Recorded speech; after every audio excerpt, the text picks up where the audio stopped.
এই যে চুলার উপরে দিয়ে হচ্ছে এইভাবে টাইলা নিতে হবে। টাইলা নিলে যতক্ষণ পর্যন্ত এইটার মধ্যে না আটকাবে, যখন একদম ফ্রেশ হয়ে যাবে, মানে এটার মধ্যে যে খুন্তির মধ্যে আটকাবে না, যতক্ষণ পর্যন্ত খুন্তির মধ্যে আটকাবে না ততক্ষণ পর্যন্ত এটা টালতে হবে। ততক্ষণ পর্যন্ত টাললেই মনে করবেন যে ঠিক হয়ে গেছে।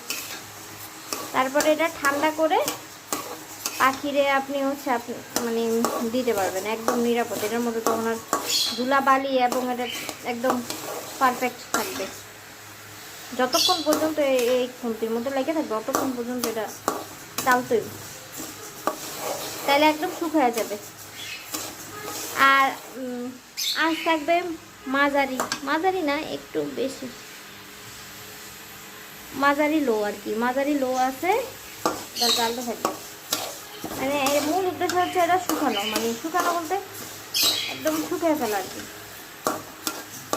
ধোয়ার আগে যেরকম ছিল ঠিক ওই রকম। আমি আমার পাখিরে এভাবেই দিই। আল্লাহর রহমতে আমার পাখিগুলো এভাবে দেওয়ার কারণে সুস্থ আছে। আচ্ছা, ওকে, সবাই ভালো থাকবেন। আসসালামু আলাইকুম। আর আমার চ্যানেলটা সাবস্ক্রাইব করে দিবেন। যদি কারো ভালো লাগে তাহলে আমার চ্যানেলটা সাবস্ক্রাইব করে দিবেন। ওকে, বাই, আসসালামু আলাইকুম।